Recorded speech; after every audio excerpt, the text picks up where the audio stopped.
পশ্চিমবঙ্গের রেশন ব্যবস্থাকে আরও স্বচ্ছ করতে এবার ভুয়ো রেশন কার্ড চিহ্নিত করার কাজ শুরু করেছে রাজ্য সরকার। সরকারের দাবি, যারা প্রকৃতপক্ষে রেশনের সুবিধা পাওয়ার যোগ্য নন তাদের নামের তালিকা থেকে বাদ দেওয়া হবে। সেই কারণে বিভিন্ন জেলার রেশন কার্ডের তথ্য খতিয়ে দেখার পাশাপাশি সন্দেহভাজন কার্ডগুলির ক্ষেত্রে সরাসরি যাচাইয়ের কাজও শুরু হয়েছে। রেশন কার্ড যাচাই অভিযান। রাজ্যে বর্তমানে রেশন কার্ডের সুবিধা পান বিপুল সংখ্যক মানুষ। 2025 সালের হিসাব অনুযায়ী পশ্চিমবঙ্গে মোট রেশন প্রাপকের সংখ্যা 8,67,13,432।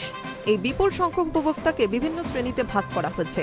এর মধ্যে রয়েছে AAY, PHH, SPHH এবং RKSY বিভাগ। প্রত্যেক শ্রেণীর জন্য খাদ্যশস্য বরাদ্দের পরিমাণও আলাদা। তবে সরকারের দাবি, বিশাল তালিকার মধ্যে এমন কিছু নাম রয়েছে যারা প্রকৃত উপভোক্তা নন। তাই তালিকাকে আরও নির্ভুল করতে ভুয়ো কার্ড শনাক্ত করার উদ্যোগ নেওয়া হয়েছে।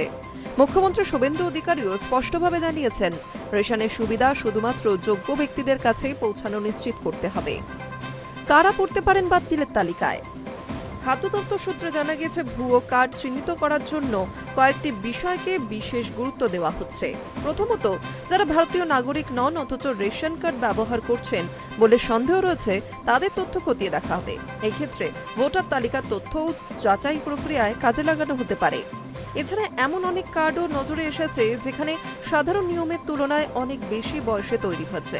এই ধরনের কার্ডগুলির নথি ও তথ্য পুনরায় পরীক্ষা করা হবে।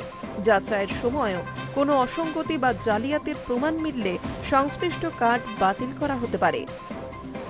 এবার জানবো কিভাবে চলছে এই যাচাই প্রক্রিয়া। ভুয়ো কার্ড শনাক্ত করতে প্রশাসন ইতিমধ্যে মাঠে নেমেছে। যেসব কার্ড নিয়ে সন্দেহ তৈরি হয়েছে সেসব ক্ষেত্রে বাড়ি বাড়ি গিয়ে তথ্য যাচাই করা হচ্ছে। উপভোক্তার পরিচয়, নথি এবং অন্যান্য তথ্য মিলিয়ে দেখেই চূড়ান্ত সিদ্ধান্ত নেওয়া হবে।